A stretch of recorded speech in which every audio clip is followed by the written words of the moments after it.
Good evening, everyone. I'm meteorologist Catie McNeil. You've now clicked on the Weather Now link. Let's jump right into it. So we're tracking a lot of different factors here in the next few days. The main headline is the extreme heat that we've been tracking. We now are under an extreme heat warning that's going to go into effect at 11 a.m. tomorrow until 8 p.m. on Tuesday.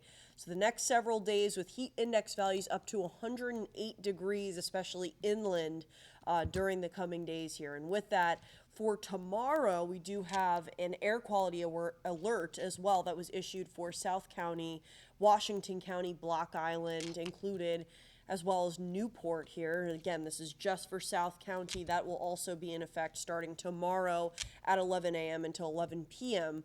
tomorrow evening. With that, in the meantime, we're tracking some clouds across the area here. Mostly cloudy conditions overnight.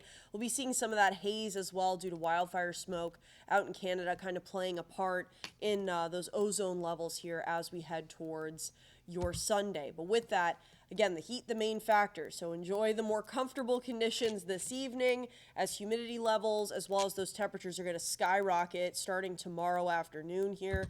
In the meantime, though, we're fairly quiet across the region, but we are tracking some unsettled weather that could potentially impact our area as we head towards your Sunday morning. We'll talk more about that in just a second here. Let's take a look at the heat index values, though, in the coming days.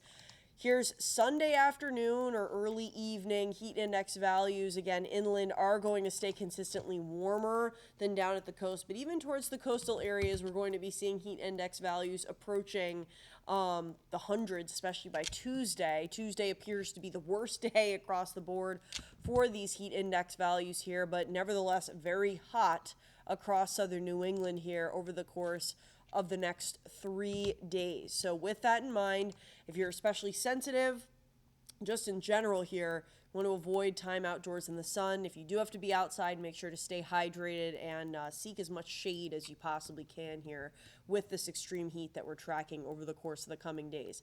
With that, again, so we have a lot of different facets here. With this heat that we're seeing, a convective ridge is going to be kind of riding these warmer temperatures here, leading us to be in a level 1 marginal risk throughout the day tomorrow on Sunday. Now, the tricky part here is there's kind of 2 stages of this weather that we're tracking. So the first convective shortwave appears to develop kind of early in the morning on Sunday, but current models are showing maybe an isolated thunderstorm between 9 and 11 a.m., but nothing particularly strong.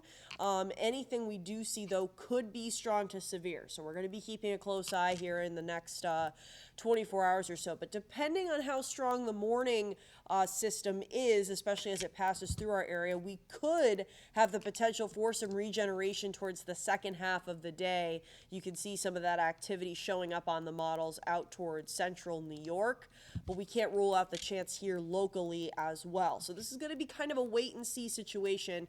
The ingredients certainly there tomorrow, but as of what we're going to see at what time could be dependent, especially on that setup for the first half of the day for what we see in the morning. With that, tonight here, we're looking at mostly cloudy skies. Pretty comfortable, dry, but very mild, already in the upper 60s. That's going to lead way to a very quick warm-up Sunday morning. Already in the lower 70s around 7 o'clock in the morning, and we're going to consistently warm up close to 90 by 11 a.m. Again, we do have that chance for an isolated thunderstorm or two during the morning. Any of those storms that develop could be strong to severe. So just be weather aware throughout the day. And again, kind of the setup in the morning is going to lead way to the potential development later on in the day for potential isolated thunderstorm as well. But the main headline, of course, it's going to be very hot. Definitely a good beach day, a good day to be by the pool. But just be careful out there if you're going to spend time outside, as heat levels, especially with these heat index values so high, could lead to heat exhaustion fairly quickly, sunstroke, things of that nature. So stay safe and stay hydrated out there in the coming days. And as always, we'll have updates for you guys both on air and online at WPRI.com.